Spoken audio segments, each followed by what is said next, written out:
The last one that we have here is True Detective Night Country. It is the 4th series and the first to include the subtitle of something. Because we had True Detective 1, 2, 3. Now you get that subtitle as it's taking place in Alaska. You got the 2 leads here in Jodie Foster, who has been saying the weirdest lines in a series that is supposed to be the top-notch, top-tier HBO quality outings. There's 4 episodes out. I have caught 1, 2, and 3. I was like in a daze for 4.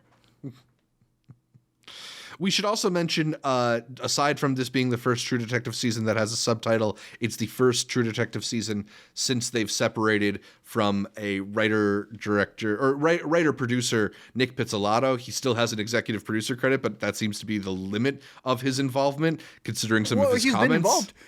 He's been involved in a different way for the press. Yeah, he's had some comments on this most recent season, but this most recent season has been helmed by Issa Lopez, who I believe her big film prior to this was Tigers Are Not Afraid. Is that her? I'll check it up right now. Yeah. I know she has been really big on pushing the show. You go on Twitter. Yeah, writer of Tigers Are Not Afraid. So, yeah, and tweeting out a lot about it, but it certainly... I haven't seen it, but the buzz has been like you can feel that there's been a changing of the guard in terms of who is authoring the show. So let's do a little quick recap in terms of the 4 seasons that we've got. And obviously 1, you look back at this and it's just like 8.9, 8.8, and then it's just 9s. It's just 9s. Like, this has aged beautifully. People talk about it all the time. Hell, people talk about it in the newest season if you haven't heard. Then you have season 2. I have heard different takes on this. I'm going to tell you right now where I stand, but I need to know yours honestly. And I'm pretty sure you and I have been recording long enough that we are on the record. Yeah. I remember this being a good season, and now people are trying to say it's not, and then people are saying and rewriting, yes, it is. Where do you remember falling? I remember being pretty compelled with it at the beginning and then kind of feeling like it lost its way in the last couple of episodes, but not hating it. Okay. Just not loving it like I loved season 1. Yeah, people are saying that they don't remember this one being the best one. I thought I remember still liking it. And then season 3 would have been the one that actually brought in, I forget what the second one was, but it was Mahershala. And I don't know who his counterpart was or if it was just like him dealing with him being young. Yeah, this was another one that was 2019, dude. It was like so long ago. Yeah. The big thing that's being pushed right now is this idea of this storyline maybe connecting with earlier lore, something that the anthology has not done for seasons 2 and 3. And like you said, the big part being that Nick had arguments in season 1 with a director who went on to be really big and not as big anymore. Nope. But then 2 and 3 was really all Nick. So for 4 to push him out and then connect back to his source material has been an interesting debate that I've had, that I've dived into, because some people think that he relied too much on old iconography for his season 1. So it's like we're already copying. So who's really copying off of you? Having not seen anything, how do you feel about approaching season 4, realizing that it may or may not connect? And I'll tell you right now, they kind of showcase it, but I don't think it's like that big yet.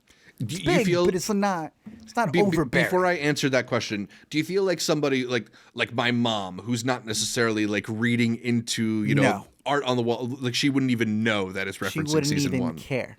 Yeah. So I'll say this, like, I think the thing is that a lot of people have been wanting these True Detective seasons to interconnect, particularly since season 1 hinted at these kind of like potential supernatural elements and then didn't necessarily go full Did you want supernatural. I've heard a lot about that. I don't know. I mean, I thought maybe it would have been cool, but I thought season 1 still worked.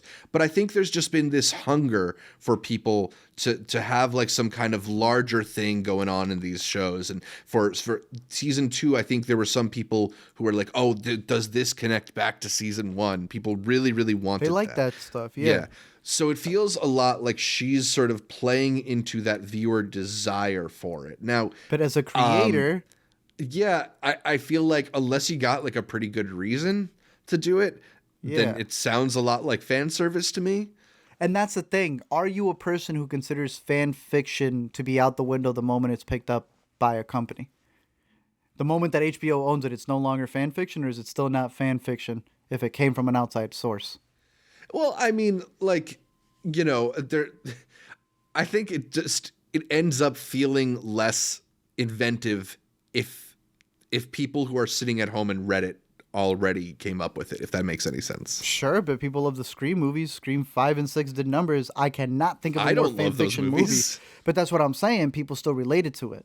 Yeah. I think what you have going on in this one is that the approach seems to be that it's a side story relating to it. So it's like whatever they were dealing with in one, back in the mainland, this is like a spin-off of what was happening over there in Alaska. I don't know that it will even affect the two or the characters or even events. And the one thing that I've seen is a lot of people go like, oh, this ruins it because the ending of one was this. And then people are reminded, no, it wasn't. You're assuming that it is not messing up the lore. I guess the argument is it even her lore to touch to begin with? Mm-hmm.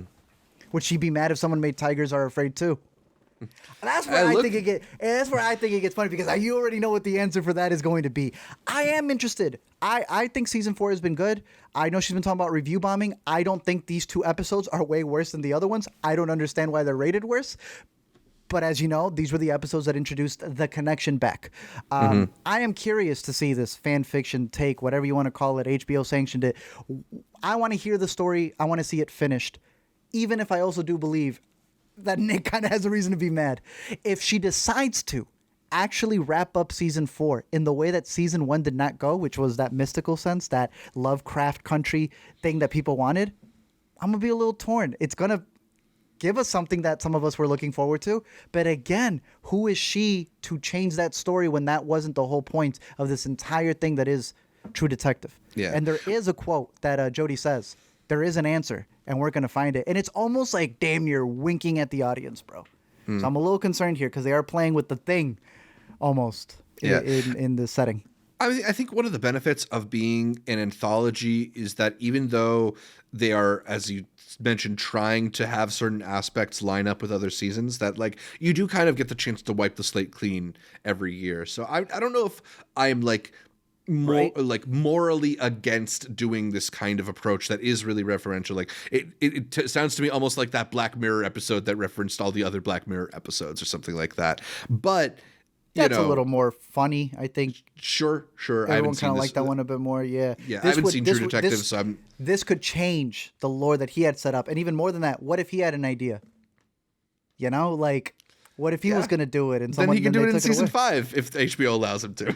I don't know. Zach, if someone came in and just took over the podcast for like a stint of it and did it in a different way, I can see his upsetness for it. But Carrie even got an executive thing because technically he would have been working on those characters. Yep. The boys are getting paid out of the way, I guess. So there is that for them. I either way still recommend it. I think it has the mood, it has the tone, it has that mystery that people are still looking forward to in this 4th outing. So check it out over on HBO if you are curious.